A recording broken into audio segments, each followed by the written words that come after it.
أعوذ بالله من الشيطان الرجيم بسم الله الرحمن الرحيم يا بني إسرائيل اذكروا نعمتي التي أنعمت عليكم وأني فضلتكم على العالمين واتقوا يوما لا تجزي نفس عن نفس شيئا ولا يقبل منها عدل ولا تنفعها شفاعة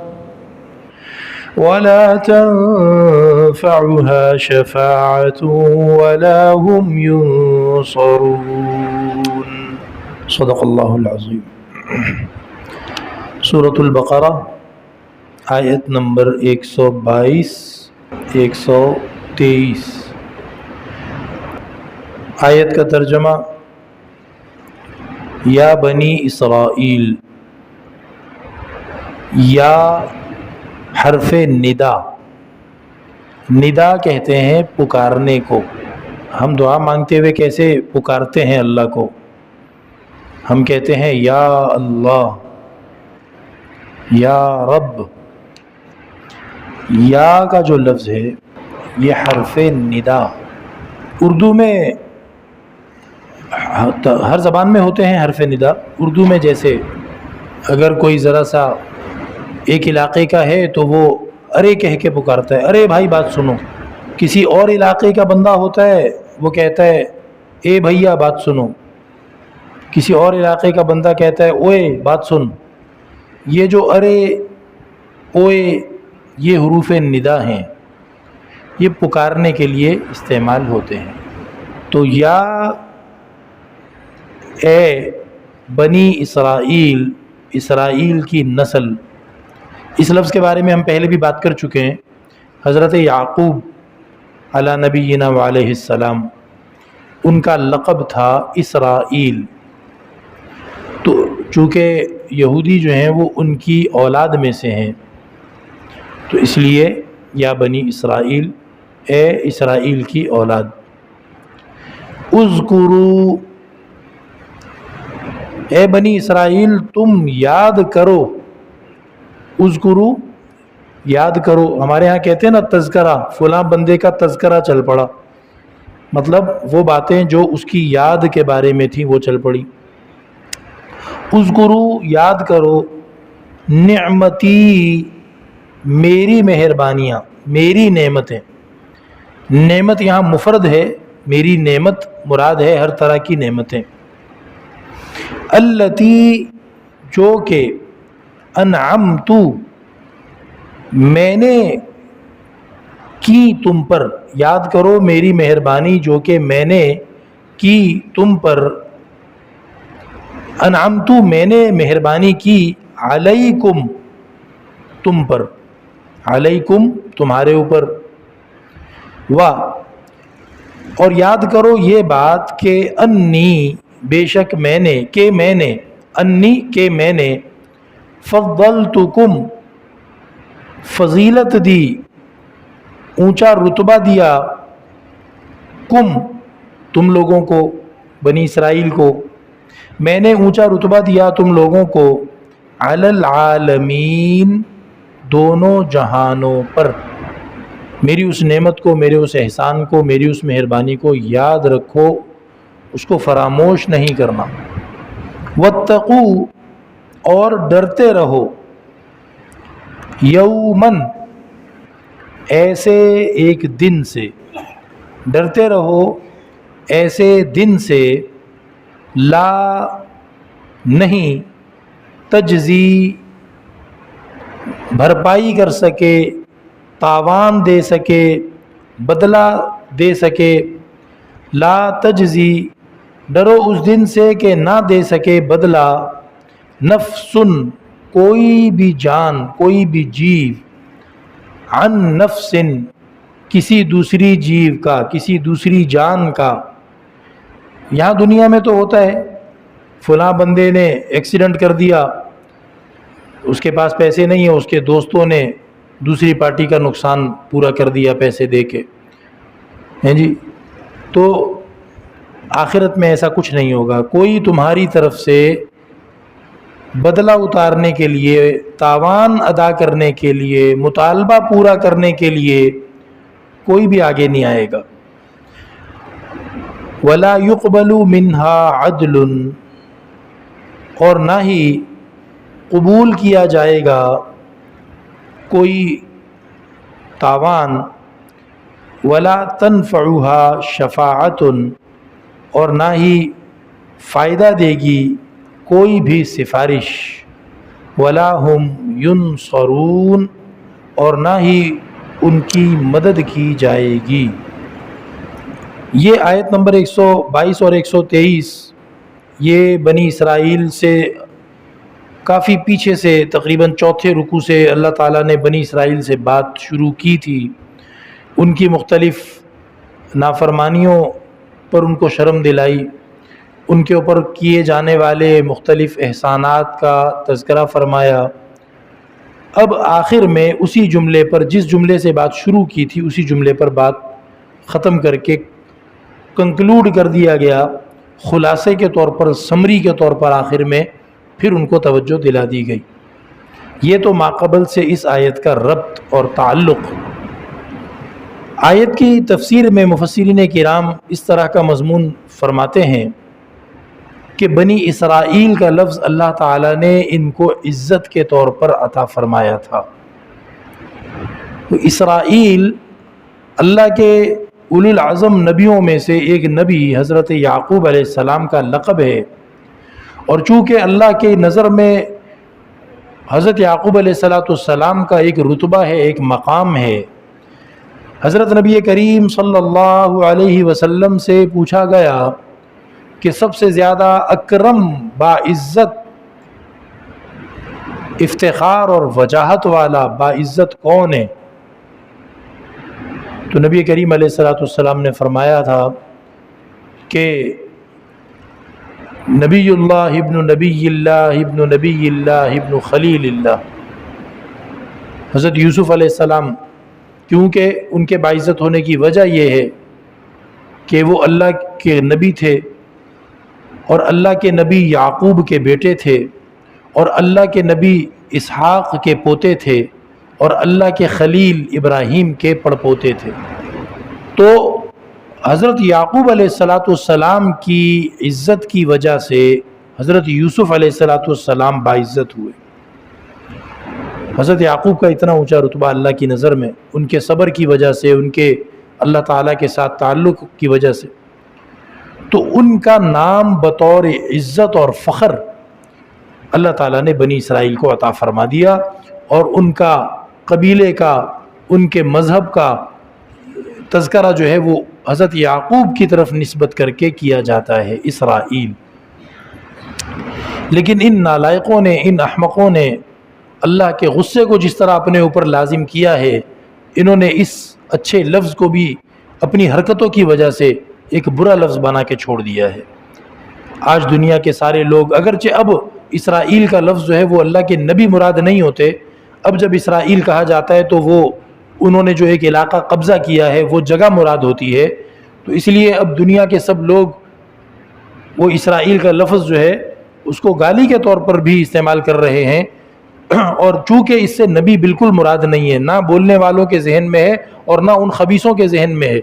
انہوں نے تو بس زمین کے اس ٹکڑے کا نام اسرائیل رکھا ہے، اور اللہ کے نبی حضرت یعقوب سے ان کا کوئی دور کا واسطہ بھی نہیں بچا، تو انہوں نے اس لفظ کو خراب کر دیا، بدنام کر دیا۔ تو یہ بڑے عزت والا لفظ اللہ نے ان کو دیا تھا، ایک بڑے کریم اور بڑے باعزت اولو العزم نبی کی طرف نسبت فرمائی تھی۔ اللہ تعالیٰ فرماتے ہیں کہ وہ جو عزت اور شرافت تمہیں دی گئی، جس کی بہت ساری مثالیں ہم نے پچھلے کئی صفحات میں سورہ بقرہ کے اندر اللہ تعالیٰ نے ذکر فرمائی ہیں، یاد رکھو کہ وہ سب عزت کی چیزیں، تمہارے اوپر من و سلوہ کا اتر کے آنا، تمہارا نبی موسیٰ علیہ السلام کے ساتھ کوہ طور پہ جا کر اللہ کی آواز کو سننا، تمہارا مرنے کے بعد دوبارہ زندہ ہو جانا دنیا کے اندر ہی، اور تمہاری مختلف نافرمانیوں کے بعد دوبارہ اللہ کا تمہیں معاف کرتے رہنا، اور تمہارے سب سے بڑے دشمن فرعون کو غرق کرنا تمہاری آنکھوں کے سامنے، تمہارے کلیجے کو ٹھنڈا کرنا، اور تمہارے کیسز اور مقدمے اور مقتولوں کے مسئلے حل کرنا، یہ ساری چیزیں اللہ تعالیٰ کے احسانات تھے۔ یہ سعادت بزور بازو نیست، یہ مت سمجھنا کہ تمہاری اپنی کوئی قابلیت اور تمہاری اپنی کوئی کمائی تھی، یہ عزت اللہ نے تمہیں دی تھی۔ اور یہ بھی مت سمجھنا کہ یہ کوئی تمہارے جین کے اندر، تمہارے وجود کے اندر کی کوئی چیز تھی۔ چنانچہ یہود، ان پر اللہ کی لعنت، وہ آج یہی دعویٰ کرتے پھرتے ہیں کہ جی ہم نسلی طور پر باعزت ہیں۔ جو یہودی ماں سے پیدا ہوا ہے وہ پہلے درجے کا انسان ہے،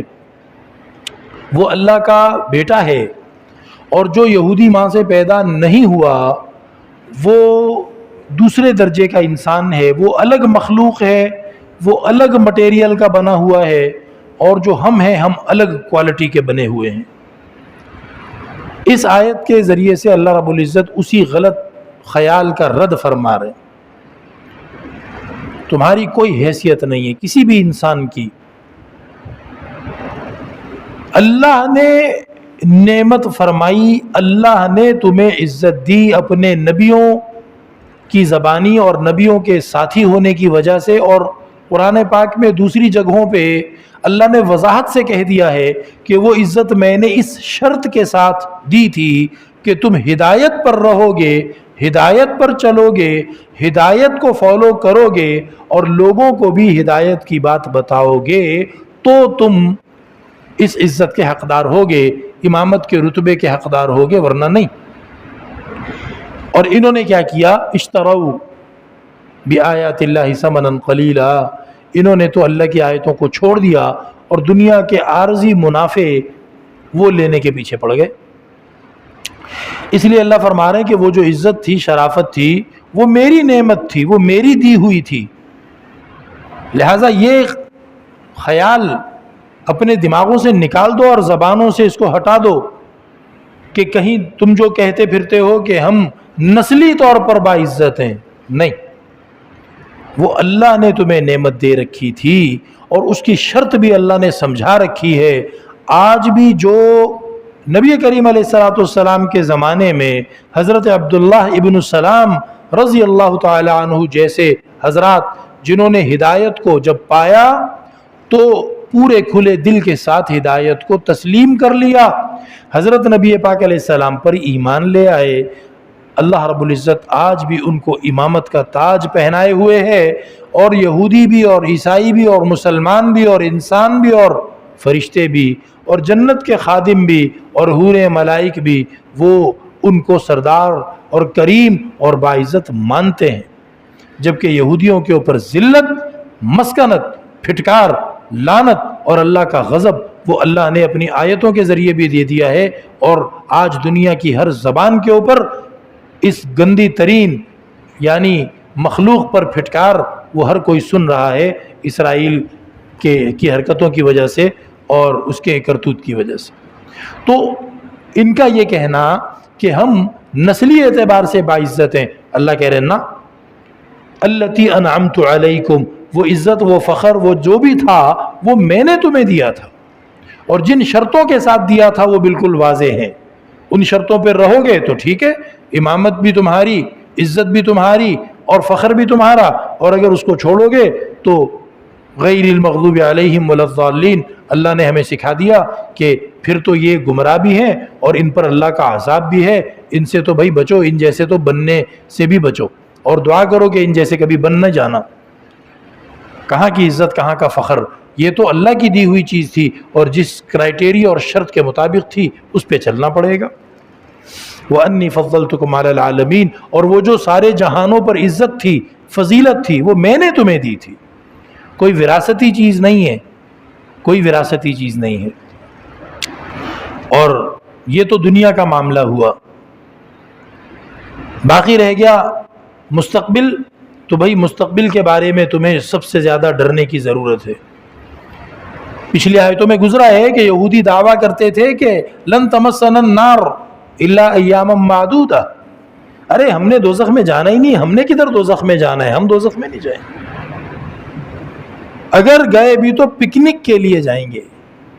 پکنک مانا جیسے کوئی اسٹڈی ٹرپ پہ جاتا ہے، کوئی استاذ اپنے شاگردوں کو لے کے جاتا ہے کہ چلو تمہیں دکھاؤں جیل کیسی ہوتی ہے، قیدیوں کو سزا کیسے دی جاتی ہے، تو وہ اسکول کے بچے یا کالج کے لڑکے وہ گئے ہوں اور جیل کو اندر سے دیکھا اور قیدیوں کو دیکھا کہ کیسے ان کو سزا ملی ہے اور کیا، تو یہ کہتے تھے ہم تو دوزخ میں نہیں، دوزخ میں نہیں، ہم گئے تو ہم جائیں گے بس ایسے تھوڑی دیر کے لیے، پکنک منانے کے لیے، دیکھنے کے لیے جائیں گے کیا ہوتا ہے وہاں پہ۔ اللہ رب العزت فرما رہے ہیں تم ایسا نہیں ہے، واتقوا یوما، تمہیں تو سب سے زیادہ ڈرنے کی ضرورت ہے اس دن سے جس دن کوئی مطالبہ بھرنے کے لیے نہیں آئے گا، کہ اللہ کی طرف سے مطالبہ ہو کہ بھئی اتنے پیسے بھر دو تو پھر کوئی بھرنے آ جائے تمہاری طرف سے، کوئی پیشکش نہیں کرے گا کہ یار میں آ جاتا ہوں، میں تمہاری جگہ پیسے بھر دیتا ہوں یا بندہ دے دیتا ہوں، چلو اس بندے کو پھنسا کے تمہیں چھڑا کے لے آتا ہوں، کوئی پیشکش نہیں کرے گا، کوئی آگے نہیں آئے گا۔ اور بالفرض والمحال، اگر کوئی آئے یا خود تم کوئی پیشکش کرنے کے قابل ہو جاؤ تو بات یہ ہے کہ اللہ کے ہاں یہ پالیسی ہوگی ہی نہیں کہ کچھ تاوان لیا جائے، کچھ گردن چھڑائی کے لیے کوئی فدیہ وغیرہ لیا جائے، وہاں لینا دینا کچھ نہیں ہے، لینے دینے کی یہی جگہ ہے۔ یہاں نیک اعمال کر لو، برے اعمال سے بچ جاؤ، اللہ کے رسول پر، ان کی تعلیم پر ایمان لے آؤ تو گزارا ہو جائے گا، وہاں کچھ نہیں۔ ولا تنفعها شفاعہ، سفارش بھی کام نہیں آئے گی۔ اپنی پارٹی کو بلا لو گے، امریکہ کو بلا لو گے، وہ ایٹم بم اٹھا کے لے آئے گا اپنے سارے، نہیں، مدد کو بھی کوئی نہیں آئے گا۔ اب یہاں پر علماء کرام نے ایک سوال لکھا ہے کہ قرآن کریم کی دوسری آیتوں سے اور احادیث مبارکہ سے یہ پتہ چلتا ہے کہ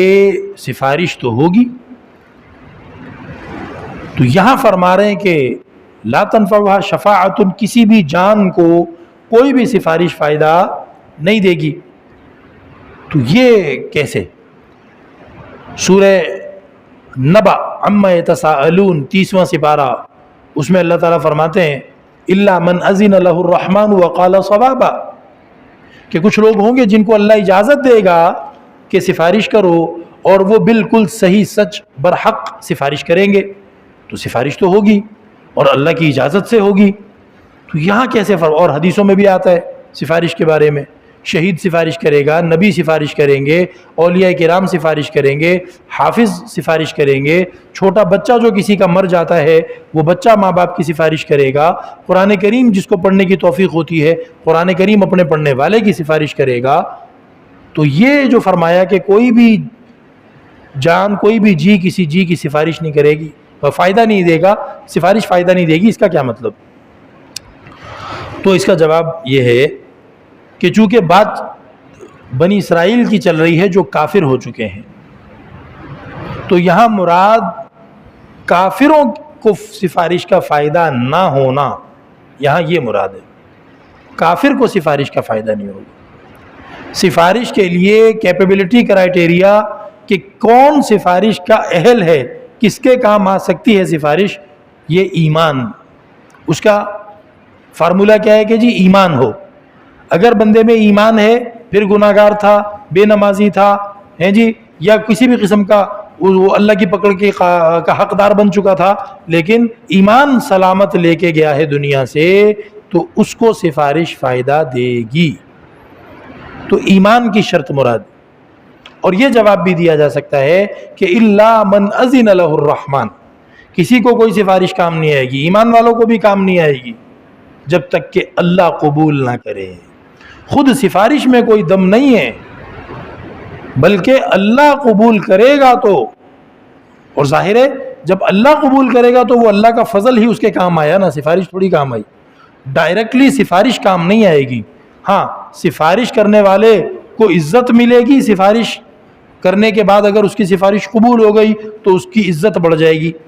چنانچہ نبی کریم صلی اللہ علیہ وسلم کو آخرت میں سب سے نمایاں عزت جو اللہ رب العزت عطا فرمائے گا وہ شفاعت عظمیٰ کی وجہ سے۔ آخرت کے خاص دن آپ کا جو رتبہ لوگوں کے سامنے خوب واضح ہوگا، پورے انسانیت کے سامنے، وہ شفاعت عظمیٰ کہ ساری انسانیت کی سفارش نبی پاک علیہ السلام کریں گے، اور جب سفارش قبول ہوگی تو حضرت کی شان اور نمایاں ہو جائے گی لوگوں کے سامنے۔ اللہ رب العزت کی کروڑوں رحمتیں ان پہ ہوں۔ اللہ رب العزت مجھے اور آپ کو بنی اسرائیل والے رویے سے، ان کے طور طریقے سے بچنے کی توفیق عطا فرمائے۔ اپنی نعمتوں کو یاد رکھ کر ان کا زبانی اور عملی طور پہ شکر کرنے کی توفیق عطا فرمائے۔ اللہ تعالیٰ قرآن کریم کو میرے آپ کے دل کی بہار بنا دے، میرے آپ کی زبان کا وظیفہ بنا دے۔ اللہ تعالیٰ قرآن کریم کو میرے آپ کی غموں کو دور کرنے کا علاج بنا دے۔ اللہ رب العزت قرآن کریم کو میرے آپ کے پریشانیوں سے نجات کا ذریعہ بنا دے۔ اللہ رب العزت قرآن کریم پر عمل نصیب فرما کر ہمارے ایمان کا تحفظ فرما دے۔ آخرت میں نبی کریم صلی اللہ علیہ وسلم کی شفاعت ہمیں نصیب فرما دے۔ ربنا آتنا فی الدنیا حسنہ وفی الآخرۃ حسنہ وقنا عذاب النار۔ ربنا هب لنا من ازواجنا وذرياتنا قرة اعین واجعلنا للمتقین اماما۔ اللهم اشفنا واشف مرضانا ومرضى المسلمين، اللهم ارحم موتانا اجمعین، اللهم فك قيد اسرانا واسر المسلمين، وصلى الله تعالى على خير خلقه محمد وعلى آله وصحبه أجمعين برحمتك يا أرحم